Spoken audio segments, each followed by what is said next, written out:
Whoa.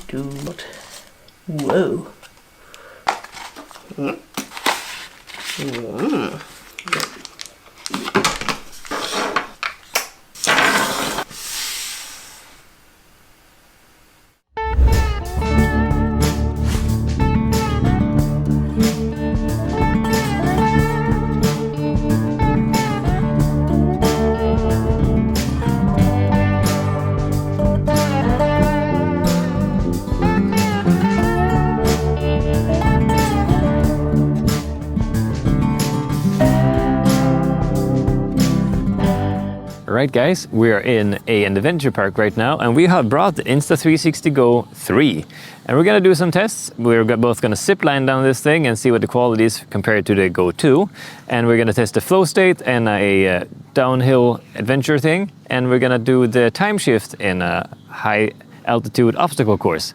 And it's gonna be fun. We're gonna see what it can do, and yeah, come with us and see what fun you can have with us as well. See if you need to pick one of these up for yourself as well. All right, let's go.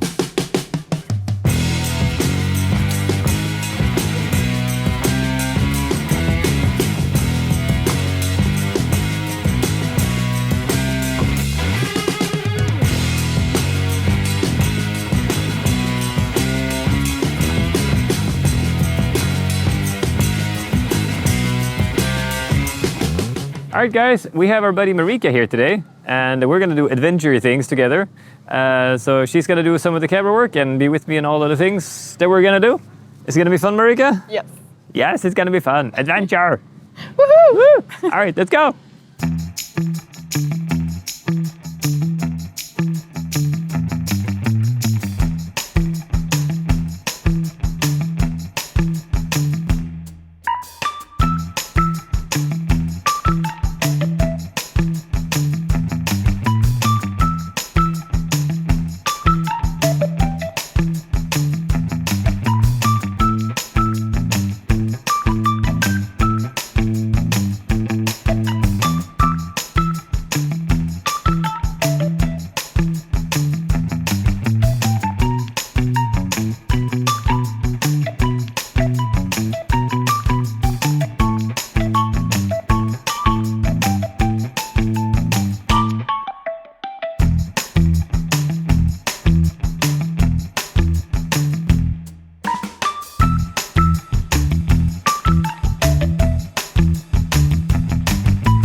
Also proof that I was here. was involved. Yay! All right, guys, that was awesome. I hope you enjoy all of the footage. We really enjoyed being here. Did you have fun, Marika? Yes, big time. Big time. It's very exciting to jump off a tree, that's for sure. Yep. And such. Anyways, more tests for the Insta360 GO3 coming to you right now. Hey, and welcome to Tech Tips with Sold Out Media. I'm Amanda. I'm Jacob. All right, so coming back from you at the zipline park, how was that? Oh, it was lots of fun. Yeah. And, you know, very actiony, so it was good. Let's take a look at the stabilization that you actually had coming down the track with that. Yeah, sure.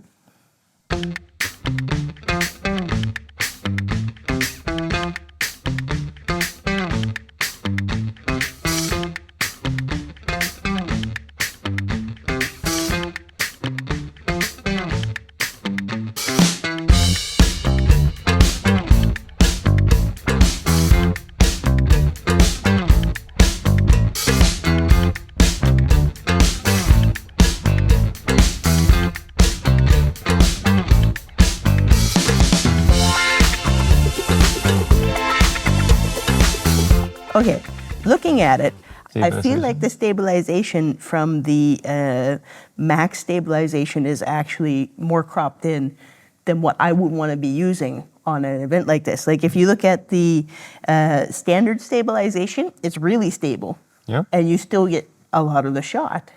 Oh, it's true, it's true. And they all had the same linear wideness to them, so they're all set to the same setting. Right. So it's all crop, you see.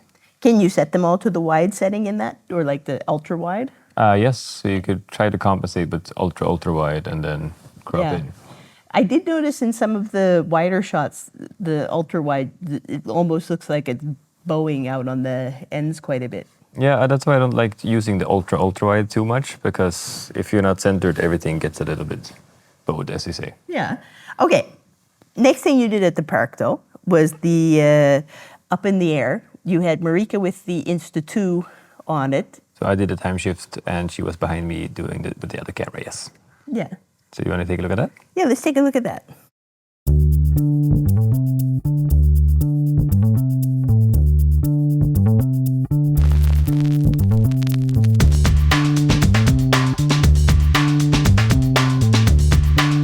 So you see, it gets a fun effect when you do the time shift, that it's like a moving time lapse. You just have to be a little bit careful and adjust the speed a bit in your post-production, otherwise it goes super quick. Yeah, because of the speed that you were going, which isn't like a great speed, the time shift looked really jagged, Yeah. right? But if you were going to put this in a car or something like that, the time shift makes or on a bike, it's a much better Yeah, it would be true. natural timeout. But again, you guys can see it does do an interesting time shift. And thanks to the GO2, you actually see what it really looked like on Marika's perspective. Yeah. Yeah. So talking about the Insta GO2 versus the Insta GO3, Yes. you guys did the zip line. Yes. And you did it again with a POV perspective using the hat clips that come with the 2 action cameras. Yes. Yeah. I had to get special permission for that one, but yes, we did. Let's take a look at that, because I think that looks so cool. Let's look at it.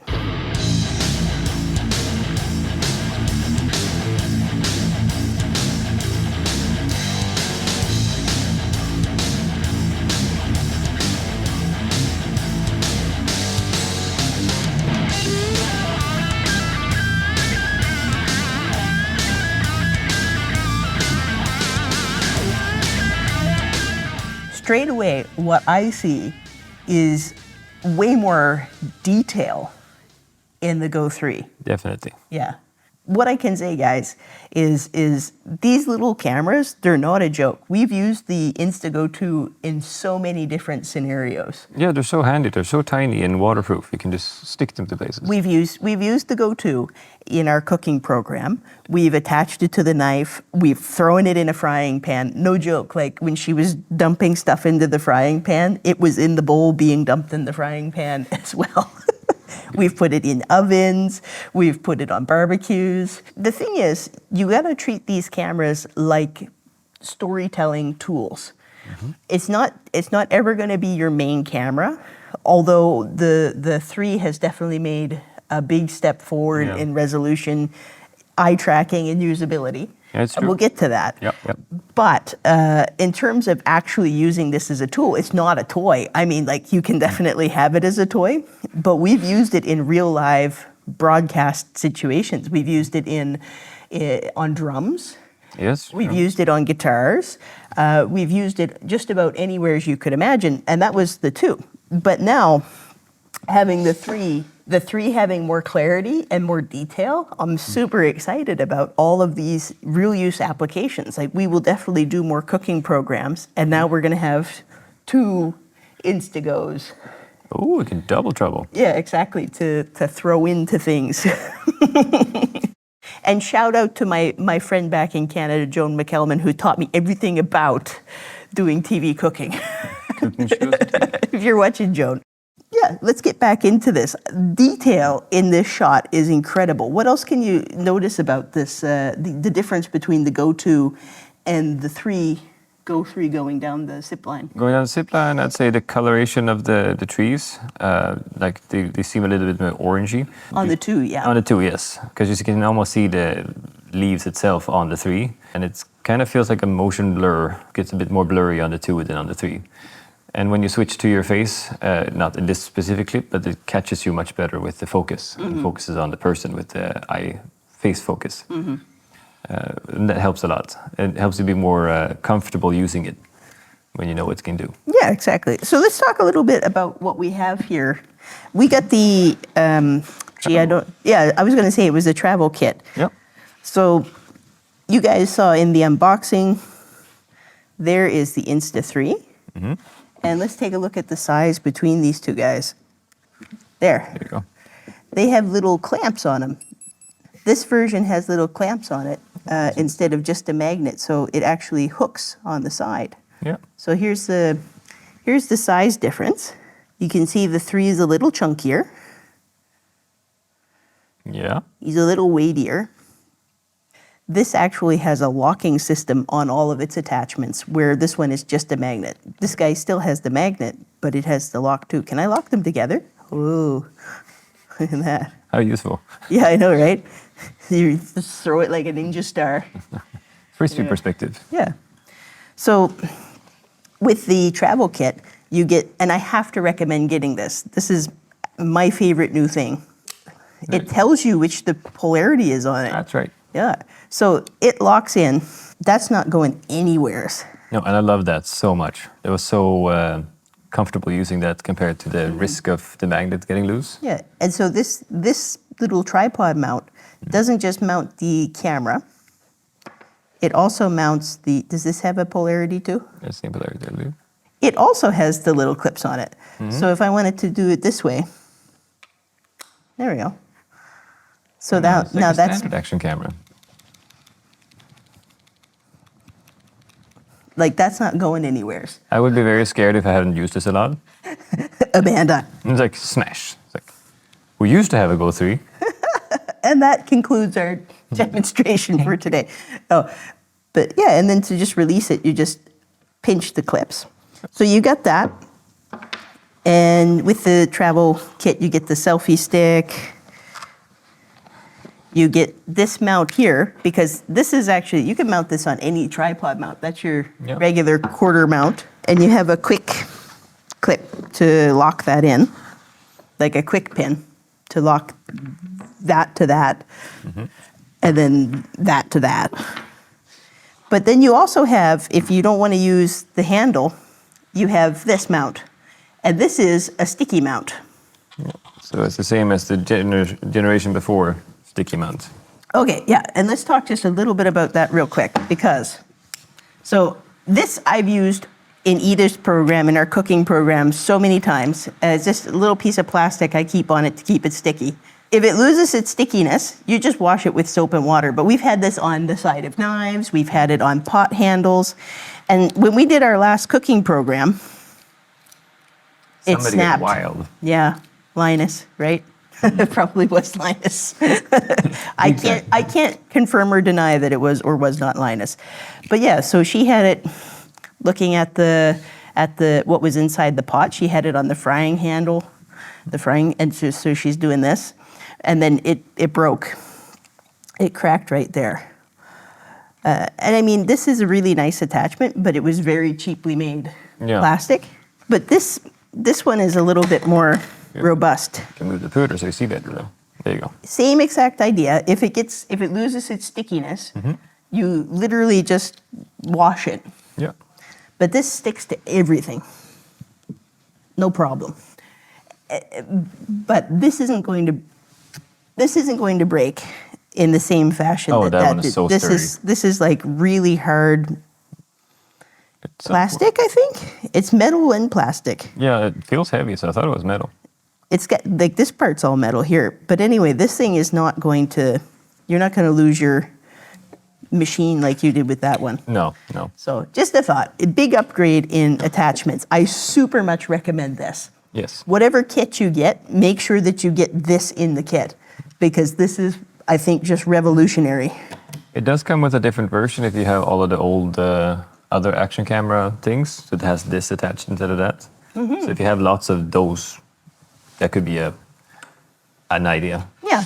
So other things that it comes with, the hat mount, which isn't different at all. It doesn't have the clips or anything different in it. No. It's just that maybe the magnet's stronger because that magnet's stronger. Yeah, it's really stuck in there. Yeah, so when you were going down the zip line, you had 2 of these on your ball cap. Yeah, that's right. Attached up like this. You guys can see it in the footage. Yep. Big improvement on the lanyard, because you can actually Roll it in and roll it in and roll it out. Show the people how that works, Jake. Yeah, you just hold it and then you just spin it and it opens up inside there. Oh, nice. Super handy, not even hard at all. And it just disappeared under this little soft rubber piece. Yeah. And then something else that was just a nice little touch for them to add in. I'm going to unroll this now that you rolled it all up. Yeah. But a nice little touch that they added in was this wedge. So you stick the wedge on there. There. And now instead of having a flat pitcher, if I'm working with something with my hands, the wedge is wedging the pitcher down to my hands, which is really fantastic. And you don't want to show in the cooking show all of the crew. You want to show the food on the table. That's right. So nice touch, nice attachment. Yeah, good thought there. Little segue to attachments. And yeah, so back to you had this on your head. Yeah. And the details were great. Yes. So next, what did we test?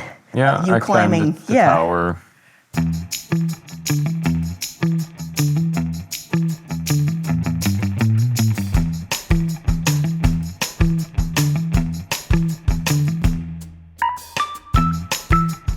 Yeah, so side by side, just again to give you guys another perspective and view of the quality difference between these.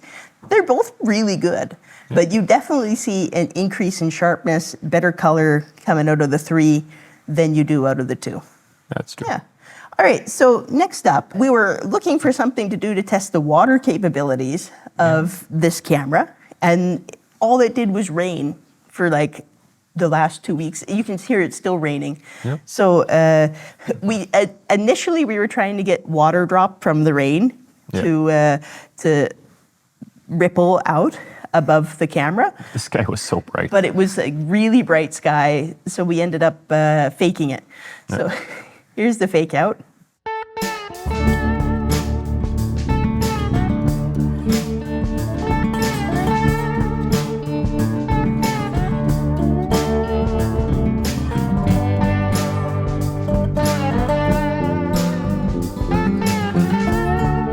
But again, you can see this thing is in the water. It's got no problem in the water. And then we happened to go down to a museum.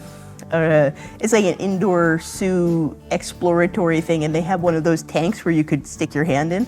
Yeah. This was not planned at all. And we happened to have the camera in the backpack, and we were like, oh, well, there you go. And that's the great thing with it. It fits everywhere, so you just can have it with you and do fun things. Those little fish, man.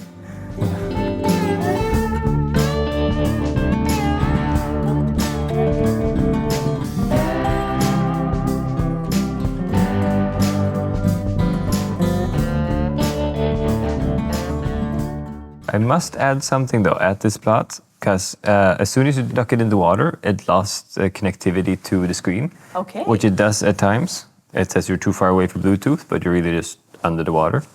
So there might be an update for that later that makes that stronger, but at the moment you kind of shoot blind. We're not saying that there will be an update. Jake's saying- asking for them to make an Asking him update. updates to make that a bit stronger. For me. Good tip, though. Next up was an actual time lapse, which I thought was so cool.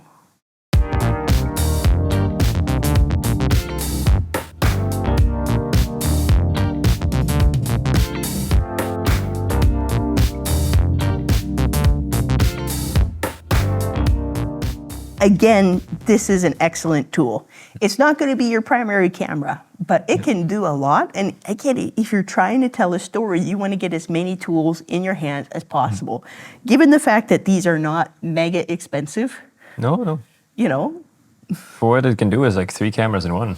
yeah, and honestly, like if I had to pick between, we also have had the GoPro Hero 10 was the last one we had.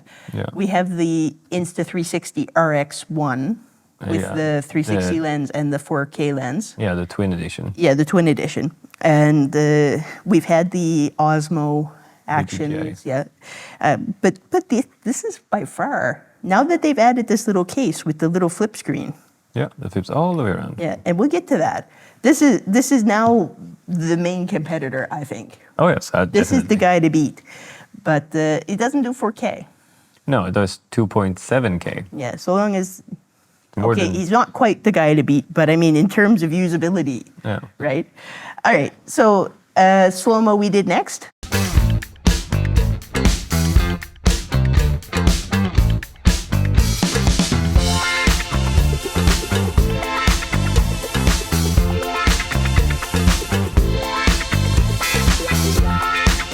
I mean, again, in terms of slow-mo, that's very usable slow-mo. Yeah, 120 frames, Yeah. which is fairly standard for slow-mo. All right, and so I'd like to see you, now we use this as a vlogging camera, talking about this as the flip-up screen camera. Let's take a look at you vlogging with this and playing some mini golf. Testing out the vlogging style of this camera with the screen flipped right up, as you can see. And I'm gonna play some holes, so hope you enjoy. Hope it looks good.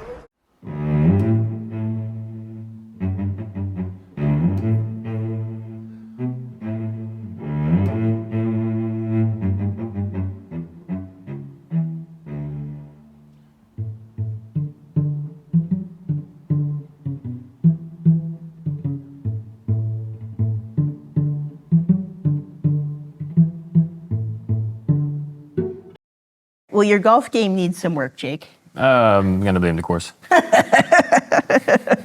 as a vlogging camera, absolutely works. Yeah. And you can see this too. We did another little bit of testing with the audio microphone on it. It's got 3 different mic options. 3 options, 2 mics. Right. So its stereo is the one in the front, and hook it here. So there's one on the top and one directional on the front. So your stereo option is both. Your directional one is the front one, and that's quite directional actually. And then there is the noise cancellation one.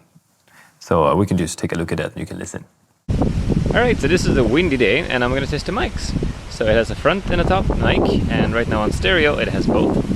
And just showing proof that we're doing this. Hello, how are you? There's the camera, there's the camera. All right, so this is stereo setting, this stereo setting.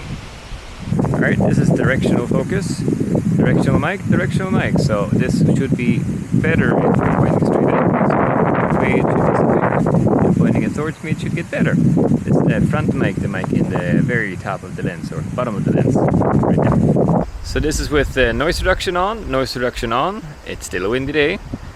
See if you hear me better in the wind. I'll turn around a little bit. There's the wind there, and here's some wind here. Do you hear me good at all? Is it better than not with the noise reduction on? And does my voice disappear is always the question. So we'll see. Checking it out. I mean, I was super impressed at actually how much when you turn the mic away from you, you completely lost you. Super directional. But then also super impressed at the noise cancellation. Yeah, and it was a windy day. Like you guys could hear how windy it was in the first 2 clips, and then all of a sudden, nothing.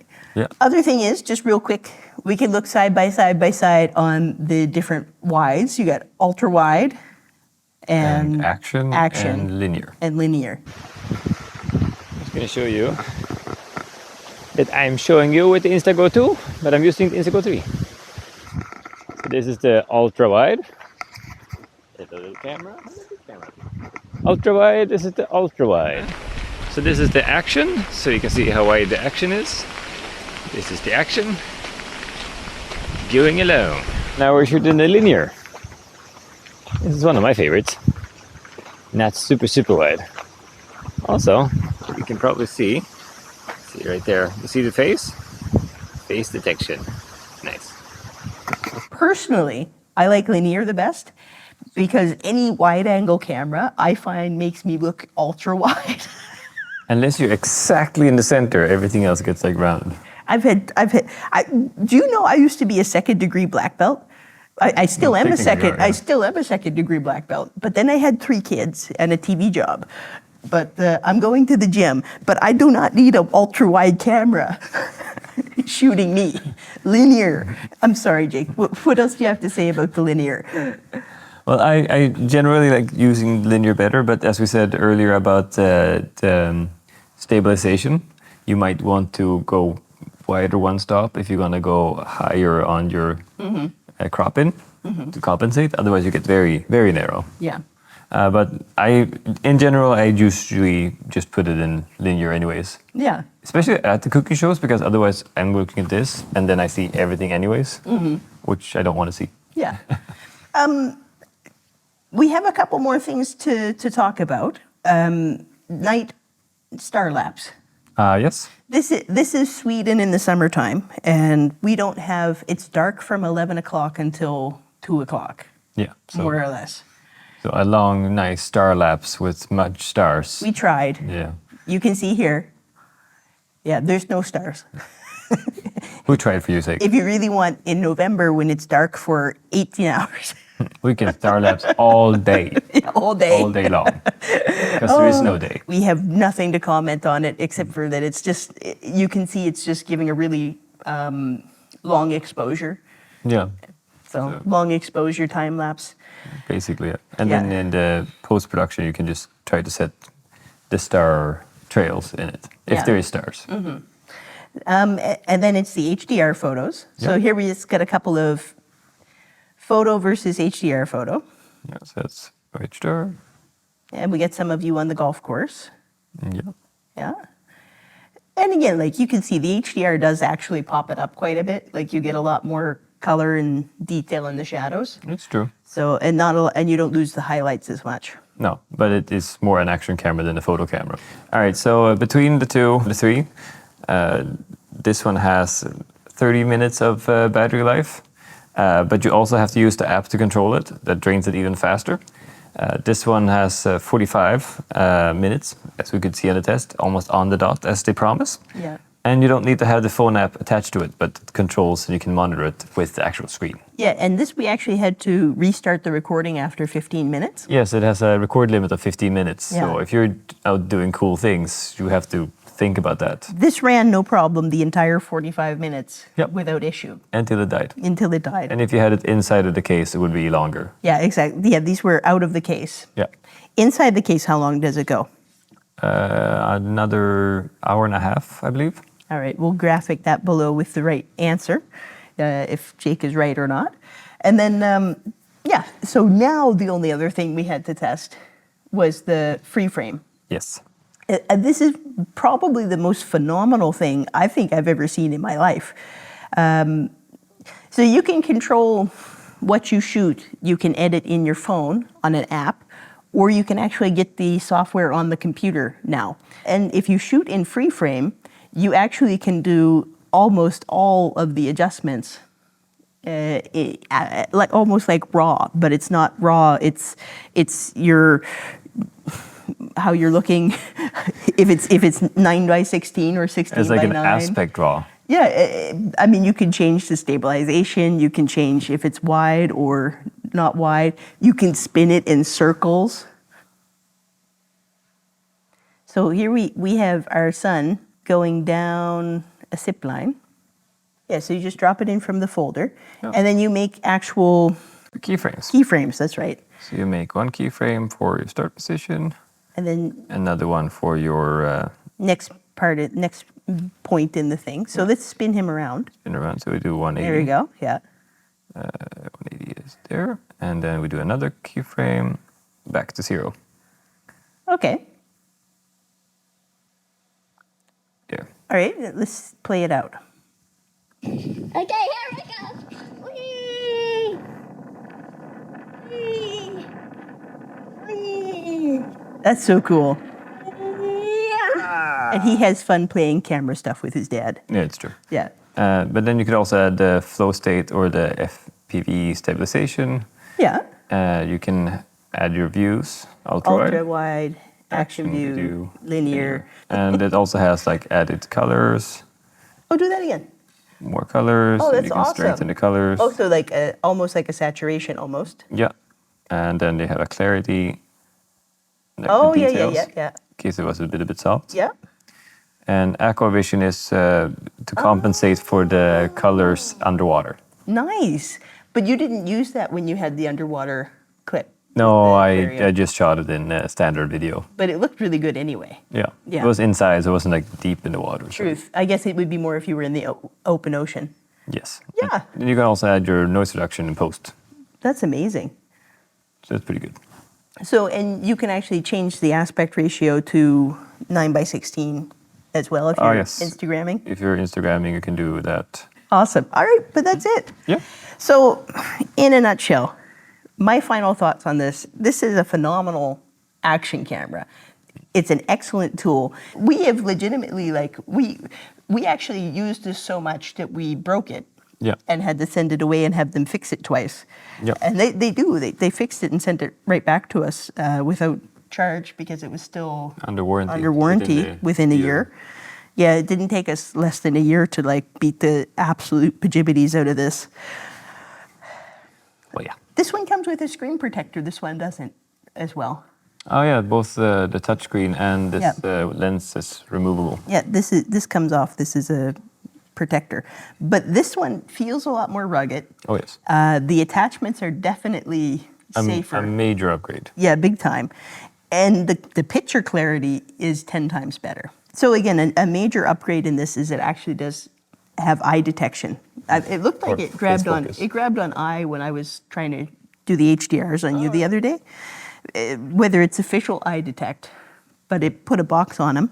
You don't have to actually use the phone to control this, which is a big issue. We didn't have enough phones to control everything. No. So we ended up having to like load apps on everybody on the camera crews. Yeah. And these devices. These two and the Twin uses the same app, so you have to pick which one you're using at the time. Yeah, and again, too, let's just look at this real quick. I don't want to drag this out, but the menus, if you have the RX Twin. The regular 360, the menus are roughly the same. Like some directional differences, but otherwise it's the same. Yeah, so it's super easy. It's super intuitive to use these. Very simple and very fast. And again, like you don't need the phone to do it. No. The other thing is the big upgrade in picture quality because he only does 1080. No, 1440. 1440, but we shot in 1080 primarily because we can't use 1440 in broadcast. No, it's more because it does a circle. So when you do it in Post Pro, you can spin it around. Yeah. This one does 1440, 2.7K in most settings. Yep. And it does 1080 too. So you're looking at some major upgrades. Yeah. Better battery life. More storage. More storage. Well, we bought more storage. This one was a 32. This one was a 64. We learned. But yeah, overall, like I feel like this is a phenomenal tool. Yeah, this will be the one I grab if I'm going to do things. And I love... Oh, should I record that? There we go. I really enjoy this. Like, look. Hey, guys. Hello. Hey, Benjamin. Hey, Benjamin. Wave. Yeah, there we go. Yeah. All right, well, like and subscribe. We'll see you guys in the next one. If you have any questions or comments, or you want to see us put this up against Caleb's iPhone, we'll force him to be in an episode with us. All right. We'll see you in the next one, everybody. See ya. Bye. Bye.